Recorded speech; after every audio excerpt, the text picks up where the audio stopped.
Speaker, let me finish. Honorable Minority Leader, Mr. Speaker, with all due respect, Speaker, I think you are out Mr. of Speaker, order.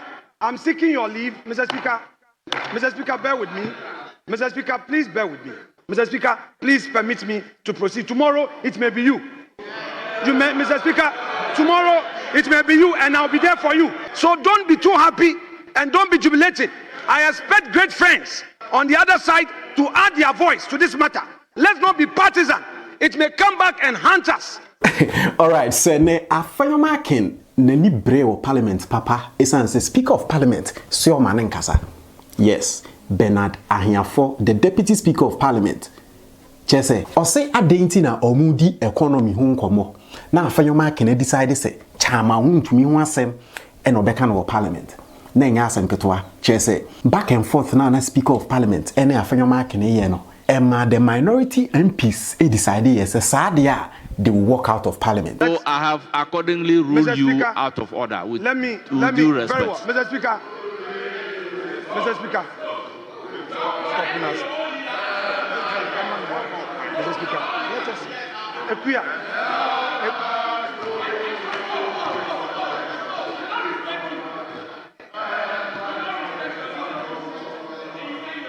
Almost as the Speaker of Parliament and Afenyo Markin Kwang Manenkasa they walk out of Parliament. It is interesting, it's say ene oko parliamentar they were talking about the economy. Always and you see appreciated to the dollar now. And home common no moody. Ibimo say President Mahama and I was say Bonabaso and as usual the minority MPs no say nanado danko akufuado ena ole foundation na ene amasidi no appreciate no. But then e kodru ebra I was say the minority leader Afenyo Markin okasa osori ya osi o asemba akoka na asema wo kan say chama wuntumi ade a NDC for ede ye chama wuntumi no omunya very careful esan say emere wo ye ninka so na sansem na Afenyo Markin e ka no ena Speaker of Parliament ese Afenyo Markin ene ye ka economy asem. We are not talking about chama wuntumi adenti na de chama wuntumi asem ba ha. And so before say yebekwa kwoti ensema Afenyo Markin editu dwa no make sure download the LEM5. Essence LEM5 has the best exchange rate on the market. So US, UK, Canada and I say Europe. Now person send this kama odofo Ghana. LEM5 and the best app to use. Essence say they have the best exchange rate. And into the app on send this Sikano bedru Ghana no e bedro so achen say nka use any other app because they have the best exchange rate. So we US now we download the LEM5 app no now the promo code truth is sign app. LEM5 so bet you $20 free after so send $100 or more on your first transaction. Who UK LEM5 so bet you £10 after so send £50 or more on your first transaction. Who Europe LEM5 so bet you €15 after so send €50 on your first transaction. And our Canada so LEM5 so bet you $20 Canadian after so send $100 Canadian or more on your first transaction. Let me thank you most exceedingly for this precious space. Mr. Speaker, we are here as Democrats, and I believe that whenever we spot excesses of governance, this is the right forum to raise it. Fortunately, both parties have had the benefit of ruling this country. Are you contributing to the statement or what are you doing? Mr. Speaker, I signaled you on notice that I'm raising a matter of national importance. That has to do, respectfully, with the arrest of Mr. Enchibu Esiakon, the original chairman of MPP. Mr. Speaker, with respect, Mr. Speaker, Honorable Minority Leaders, Honorable Members, let us deal with this issue once and for all. I always maintain that when a procedure is set down for a right to be exercised, you must follow the procedure in exercising the right. I think you are out of order. I'm seeking your leave, Mr. Speaker. Mr. Speaker, bear with me. Mr. Speaker, please bear with me. Honorable Minority Leader, with all due respect, Mr. Speaker, do what is needed first. Mr. Speaker, and when you do not want to do what is needed first, I also don't want you to be captured by the hazard. Very well. So I have accordingly ruled you out of order. With due respect. Very well. Mr. Speaker, stop us. Mr. Speaker, let us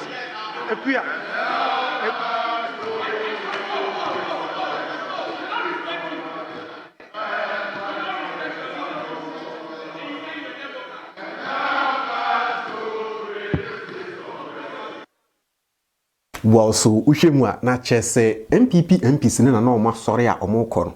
But then ekọ wi no. The Speaker of Parliament enya antiase e ka kira Afenyo Markin se ose opese okacha ma wontumi asem ne de a o de onsiki permission e ma Afenyo Markin esiki permission eni nti ekọ wi no Speaker of Parliament e ma Afenyo Markin kwan e ma na express ne ho a chese Afenyo Markin nsem na odi tu dwa no utimi hu se na ni abere esanso say nia NDC fo e de ye chama wontumi no omo nkan hu se power enye ba akofo de power betimi asesa. Mr. Speaker, with respect, I rise to seek your leave to raise a matter of urgent public importance. Mr. Speaker, I so apply, sir. Yes, honorable members, I took the trouble to explain Order 93 and Order 67. I believed it is in the interest of justice for all of us to do what is required by the rules that guide us. Where you are invoking the order, do the needful. But I have not heard you stating you are even seeking leave. Then you began speaking. And when I rule you out of order, then your back is up singing.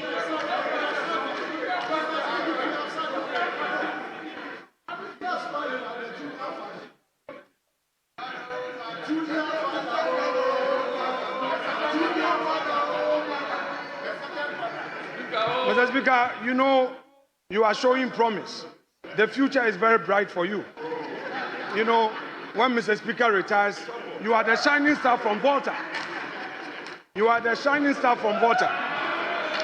Mr. Speaker, you are a shining star from Volta. Nobody can compare.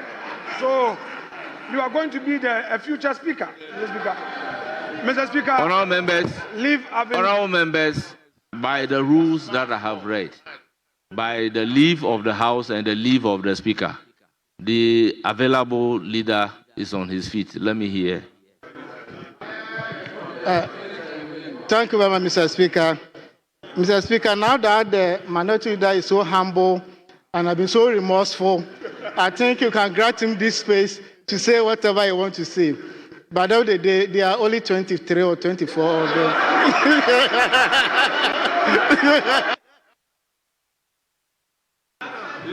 Mr. Speaker, you don't have the floor. You are a Democrat, and thank you for granting this space. Mr. Speaker, we as Democrats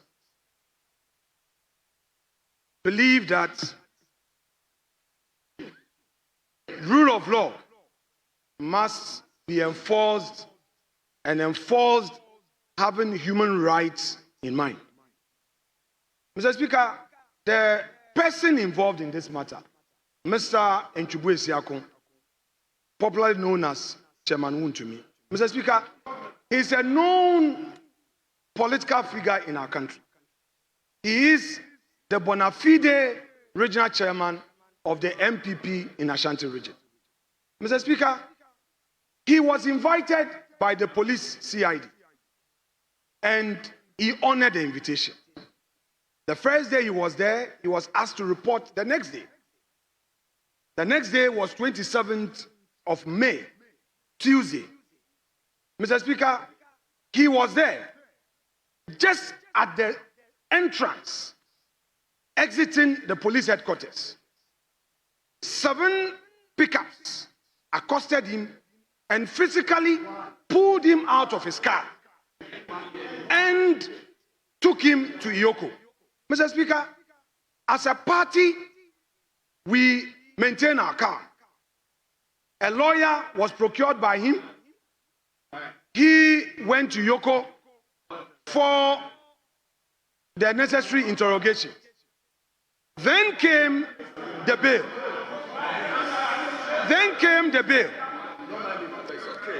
In the bill, EOCO is now demanding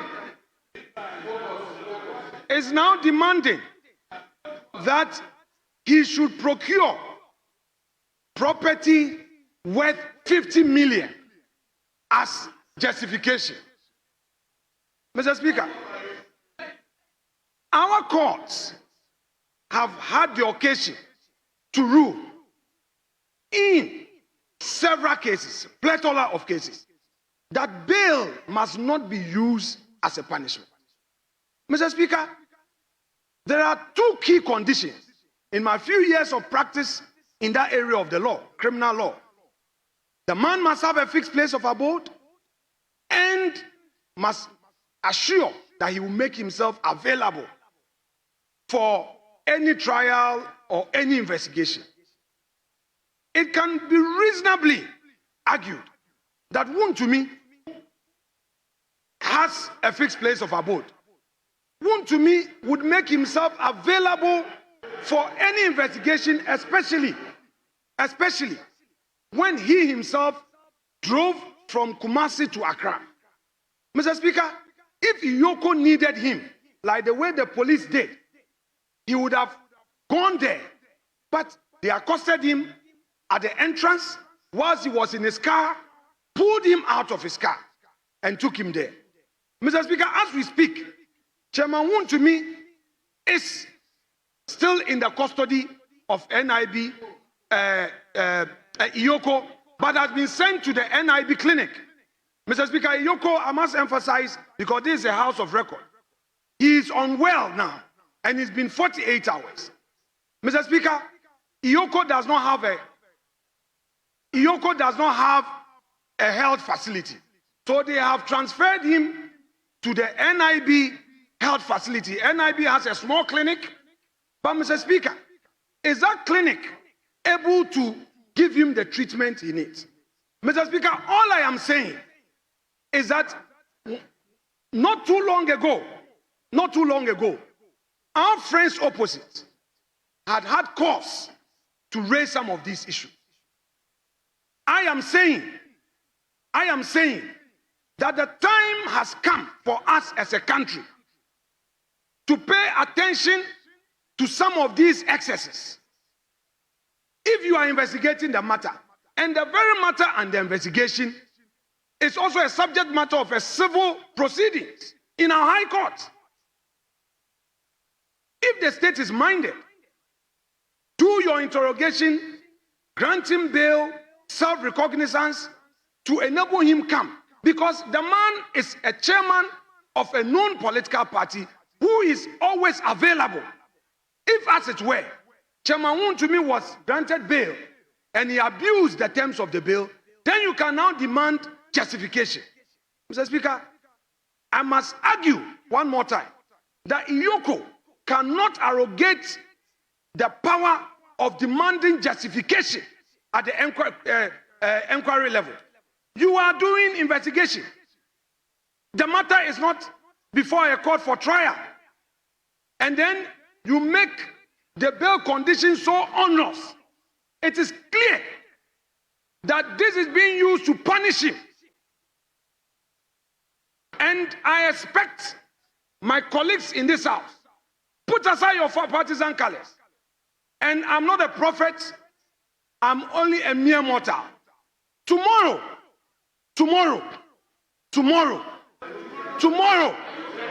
it may be you. Colleagues, don't be happy. Colleagues, today you are in government. 4 years is not far away from today. I am saying, let us encourage the right things to be done so that tomorrow you would have the courage, the moral courage to confront any such excesses.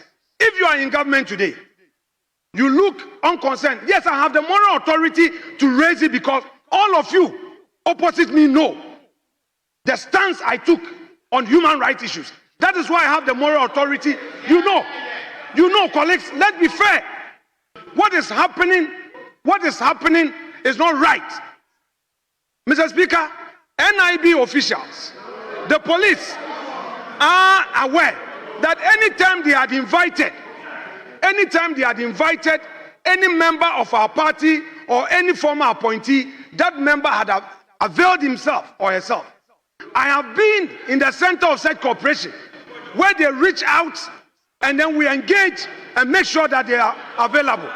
Mr. Speaker, I am pleading through this house that EOCO must vary those onerous bail conditions. Wontumi may be just an individual, but this action taints our otherwise good reputation as a democratic country. Mr. Speaker, never should it ever happen to any politician that you will be leaving office and you start getting worried that what will happen to me tomorrow. We should freely serve our country. And Mr. Speaker, I am not in any way standing against accountability. Let the records bear me out. I support accountability, but accountability must be seen to being done. The rule of law must be followed. Due process must be followed. Mr. Speaker, let me quote Article 296 to conclude.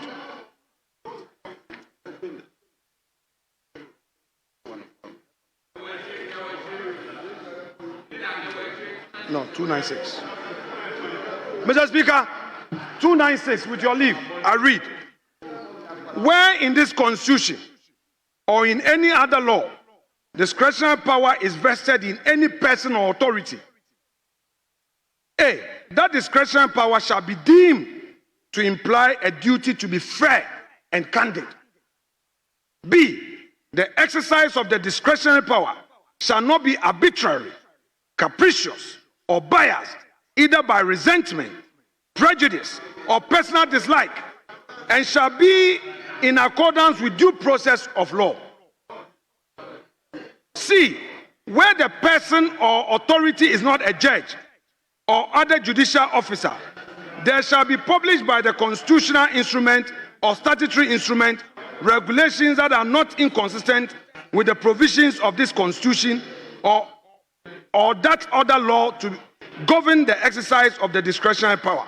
Mr. Speaker, for my purpose, I am relying on 296A and B. Mr. Speaker, can the conduct of EOCO be said to be fair and candid?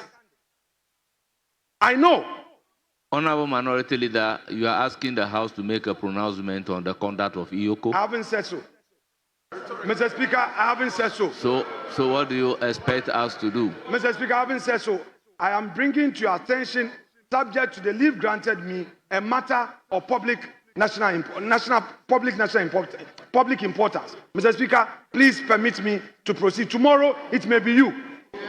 Mr. Speaker, tomorrow, it may be you, and I'll be there for you. Mr. Speaker, today, some of our colleagues are in government. You can never tell. Something may happen that may not be your fault. We would all remain in this chamber, and you may call on us. You are in government today, 2028, you cannot be sure. We had 169 before. In less than 4 years, we were apart. So don't be too happy and don't be jubilated. I expect great friends on the other side to add their voice to this matter. Let's not be partisan. It may come back and haunt us. Mr. Speaker, B is talking about the discretionary power.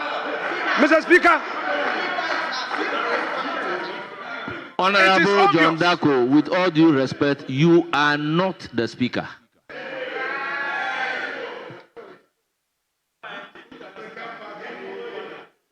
Mr. Speaker, it is clear from what is happening that EOCO is being capricious, that EOCO is being biased, and Mr. Speaker, we must not entertain it.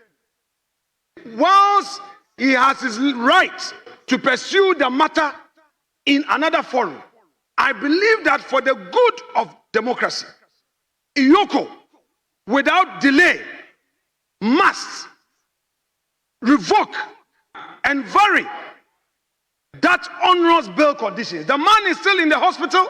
You are demanding 50 million worth of property. And Mr. Speaker, the sad part of it is that if the individuals go there, they build Mr. Speaker, the sureties. Colleagues, pay attention to this. Maybe today it is an MPP member.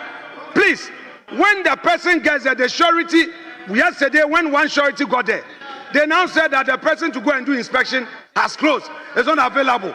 You go there at 10 o'clock, they say it's not available. Mr. Speaker, we should not do this to ourselves as a country. It may be tomorrow that you will be the one at the receiving end. I so submit and pray that as a house, we will not be partisan in this matter, but we will move together and send a strong signal, not only to EOCO, but all state institutions, that look, do your work, but respect the law. Do your work, but respect the law. There are many people who have appeared before investigative agencies, and they treat them with respect. They are doing their investigations, and when the time is up for you to go to court, you go to court. But the way we are treating ourselves, Mr. Speaker, it will come back and haunt us in 2029. Let's be careful. I am saying that until EOCO is able to do the right thing, we, the MPP side, however our numbers, will protest by absenting ourselves from proceedings of this house and join him. We are all going to sleep there with him, and we are not going to ask for any property. We don't have 50 million worth of properties. Where is he going to get it from? That go and bring landed document. Mr. Speaker, they must do the right thing, and we will not be part of any proceedings until the right thing is done. Mr. Speaker, I pray that my colleague opposite will support, so that with one voice, EOCO will know that when it got to this matter of Chairman Wontumi, Parliament was united with one voice in telling them that they should do the right thing. Thank you so much indeed.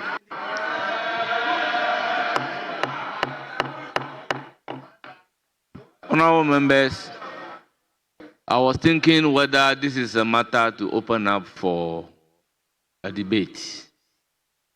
He is seeking the leave of the House to draw the House attention to a matter of urgent public importance. And I have listened carefully to him. I will want the House to take a look at Article 125 of the Constitution, particularly clause 1, 2, and 3, and have the view as to what we should be doing in the circumstances. Honorable members, let me read. Article 125. Justice emanates from the people and shall be administered in the name of the Republic by the judiciary, who shall be independent and subject only to this Constitution. 2. Citizens may exercise popular participation in the administration of justice through the institution of public and customary tribunals and the jury and assessor system. 3. The judicial power of Ghana shall be vested in the judiciary. Accordingly, neither the President, nor Parliament, nor any organ or agency of the President or Parliament shall have or be given final judicial power. So he's drawn the attention to a matter of public urgent importance, and having regard to the constitutional principle, the supreme law of the land, above and beyond which no further law exists. What then is expected of Parliament? I believe this is a matter that can adequately be addressed by the judiciary. For me, if a decision of an institution can be challenged at the court, if a security agency pose a bail condition that you feel that the bail condition is harsh, I do not think Parliament will have the authority to call for a review of that particular decision. If a person is detained beyond the stipulated constitutional period, what we should do is very clear. So, in the circumstances, I will want to bring the statement time to an end. So, statement has accordingly ended. So at the end of the day, Bernard Anyafo, the Speaker of Parliament, say, Afenyo Markin asem Parliament betting taking any decision on it. It's say matters concerning the judiciary, I will say Ijayama judiciary. No mudi hunjuma. Parliament intimi could decide my judiciary Now say Afenyo Markin a problem with how EOCO a treaty WONTUMI dia any onko court. Na saa manso no ono yo monkotwe na parliament ho de saa report na oye wo ho no nyaade a ombetimi aye bibibia afa ho enya asem ketwa. Well, so that is it. I don't know your opinion, but then as usual you can share your views in the comment section.